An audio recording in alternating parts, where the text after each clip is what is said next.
Hello members, welcome to another weekly update, and what a difference a week can make. Check my other video where I always look at the overall market, and here's where we look at over my shoulder individual trades and hear my thoughts aloud as I look at this, live each week. I don't rehearse this or anything. I'm just thinking aloud, going through charts, trying to read between the lines and listen to what the market's trying to tell me. I want to talk about what's called the risk-on, risk-off trade, and it's just a phrase, and it basically means at any given time there is this sort of the risk-on trade is on, which means there's an appetite for risk in things like stocks and currencies other than the dollar, and so on. But then the risk-off trade is typically where people will pull back and the dollar will strengthen and stocks will weaken, etc. And one of the interesting things, I'm looking at the pound here, not just because it's one of my open trades where, as you know, I got in around here, and 127, it's been going up, doing very nicely, is that you see, this is considered a risk-on trade, because it's not the dollar, basically. And what would have been interesting about this week's action is if there was this big pullback away from risk, in other words, towards the risk-off trade. You'd have thought that the pound would have weakened, but I was pleasantly surprised to see it held. It got nudged down a little bit, but I mean it's not like drastic, and it's holding this high ground here. Let's just look at the dollar to see if that corresponds.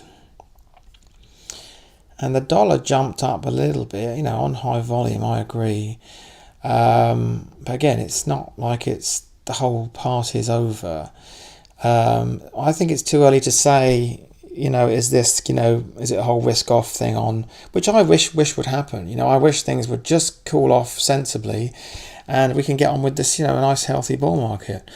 Because, I've been worried about the growing risk of a 1987 style flash crash, hence my continuing obsessing over it and the haunting similarities. But I don't see it yet, and anything can happen between now and next week. So you've got to keep an eye on things. And I'd say it's time to put some lines in the sand for the individual trades to make sure nothing gets lost, and not open any new trades, and just temporarily batten down the hatches and just see what happens. There seems to be support around here, around the S&P 500, something like that, 2744. That's maybe the next stop. If it breaks that, we're really looking at the 50-day. It's pretty weak, actually. I mean, the 50-day is really the next challenge. Will it hold above it or just stay around it? Here's a level of support. I think if it breaks that one, about 2670, 80-ish, that'll be below the 50-day. Broken that support. There's not much there that's going to stop it. Just doing what it should be doing. It should have been doing for the last year, and swooping down, kissing the kind of the 200-day, and then getting back on with it. But when it gets up to these silly levels like this, with 90% on the RSI, it's just it was crazy. It was crazy before it did all that. But you can't short it. So let's have a look around. This did mean it bumps. This is the problem with opening new trades so close to when things turn around, is that I opened form, as it was kissing the 200-day, and but this is why I use such tight stop losses. It was just the action on the 31st that stopped me out of that one, and then down it goes. So nothing ventured, nothing gained. It's just a small loss on that one, which is the name of the game, right? You don't even need to win anything like 100% of these. If you're doing that, cut your winners early, cut your losers early, and let your winners ride. Well, let's look at what else is going on. TILE. Okay, so this one was marching up nicely up the 50-day, and Friday nudged it out. So I'm going to do a line in the sand on this one. I got some nice gains. I was in down there. I don't want to lose them. If this thing closes at 23, or a daily close below, let's call it 2370, I'm done with that one, and it'll be a nice profit locked in. Let's look at Pico. This one actually didn't behave that badly. This is you see, we can say we're trading stocks that are relatively strong in that upwards trend, and so another good reason about that is not just to get in on that uptrend, but because they're going to be more resilient to sell-offs. So I was in around there. and it's up around here now. So if I called the 200-day on this one at about 12.30, a close there, it's still going to give me a profit, and also it would mean that, you know, that stock's pretty done if it gets down there. Let's look at Tile, Pico, ANSS. I mean, this one is doing fine. I mean, all that's doing is just doing a high step there and holding the high ground. I was in down there.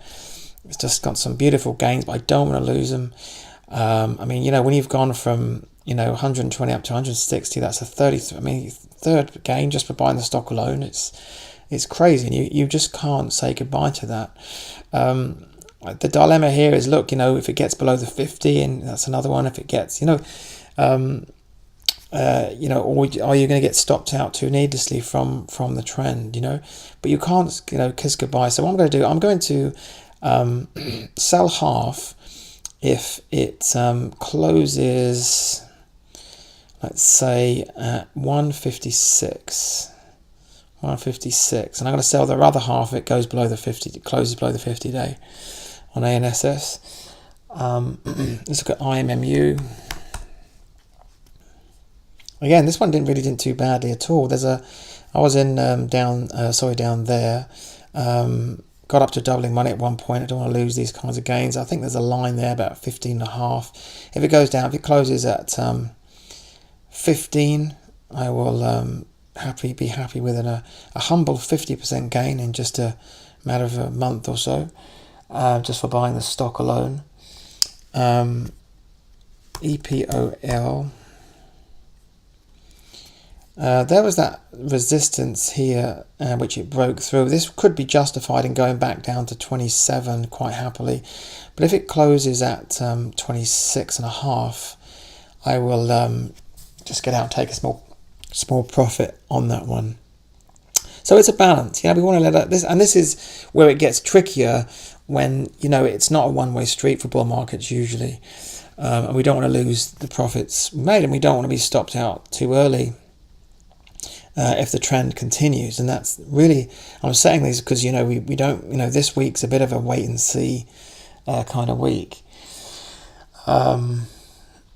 So no new trades. That's all that's going on with that. Let's just check in on a couple of things. There's gold holding its. Gold is an odd one. You know, you don't know if is it the risk on, the risk off trade. You know, it's a bit of a debate. Really, you could say it's either one. Sold off a little bit, but still fine. Oil. That really didn't have a dent put in it. You know, this isn't by any means, you know, this isn't sort of backing me up here that, you know, this was just correcting a silly situation, you know, and it was a bit annoying that had to happen actually, and then correct in such a drastic way. This is what annoys me about, you know, that kind of thing. So okay, that's all for this one, and then the next video will be cryptocurrencies. I'll speak to you in that.